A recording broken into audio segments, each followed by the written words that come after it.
İnne fî halqis semâvâti vel ardı ve ihtilâfil leyli ven nehâr.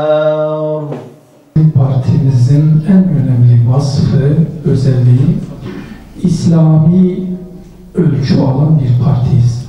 İslami değerleri biz kendimize şiar edinmiş, bunu programımızla dile getirmiş ve kamuoyuyla paylaşmış tek partiyiz.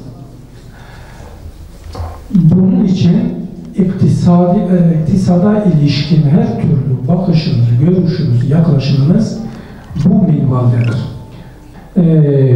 Materyalizmin sahadaki ismi kapitalizmdir. Yani şu anda kapitalizm genel olarak dünyanın ekseri ülkelerinde uygulanan sistemdir. Türkiye'de özellikle 1950'lerden sonra tamamen bu işe entegre oldu ve aynı bakış açısıyla Türkiye'de ekonomisini sürdürüyor. 15 Temmuz ve 16 Nisan'ı iyi okumak lazım. İnsanlar ne dedi, neyi tercih etti, ne oldu, ne bitti, ne değişti, geleceğe ilişkin insanların ne tür beklentileri var, bunların doğru okunması lazım. Ben şu anda bunların ekonomik olanları üzerinde durmak istiyorum. Halkımız, insanımız dönüşüm istiyor. Ekonomik olarak yepyeni bir iktisadi dönüşüm talebi var. Türkiye'nin çok önemli belli başlı sorunları vardır.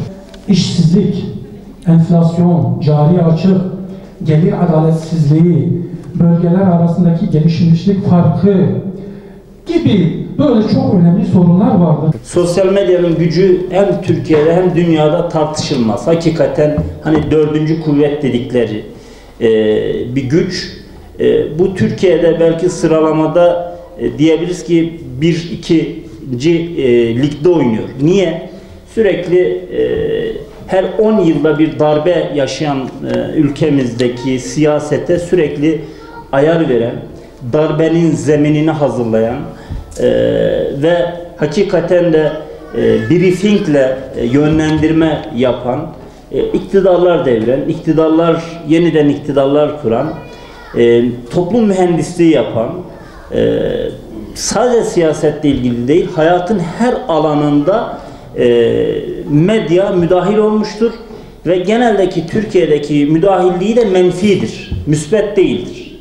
Sosyal medyayla yeni tanışan, yeni kullananlar da biraz da eksik kullanıyoruz. Yani yeterli kullanamıyoruz veya çok fazla vakit ayırıyoruz.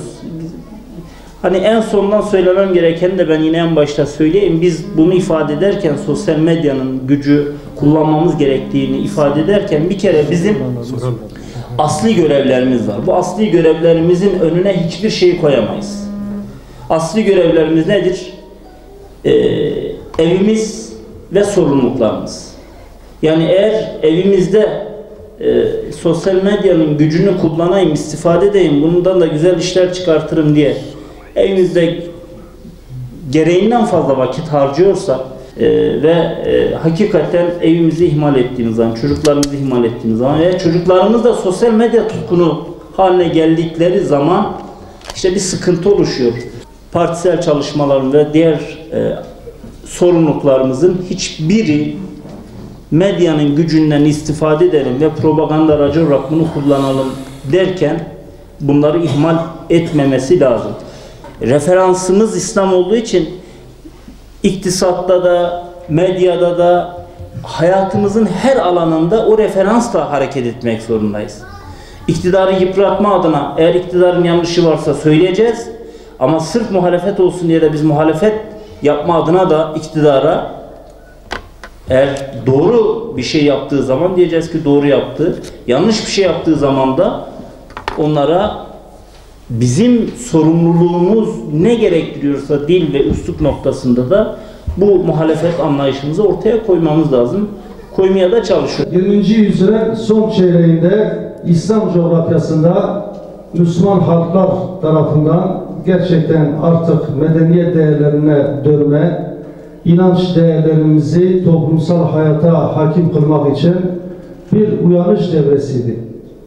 Ve elbette bu uyanıştan coğrafyamız da payını aldı ve bu coğrafyada da o dönemden ta şu ana kadar İslam'ın özüne dönmemiz, yani Müslümanların özüne dönmesi, medeniyet değerlerimizi tekrar yaşanılır kılmak için büyük bir çaba ve gayret içerisinde olduk. Olmaya da devam edeceğiz inşallah. Bir amacımızın, gayemizin olduğunu, yani misyon ve vizyonumuzun olduğunu, hedefimizin olduğunu kamuoyuna deklar ettik. Bunu da 88 sayfalık bir parti programında dile getirdik. Gerek ülkemizdeki sorunlara yönelik çözüm önerilerimiz, gerek İslam ümmetiyle ilgili önerilerimiz, tavsiyelerimiz tamamen Kur'an ve sünnet ışığında hazırlanmış bir medeniyet projesi de diyebileceğimiz, gerçekten insanların şu anda çok da muhtaç olduğu bir program hazırladık.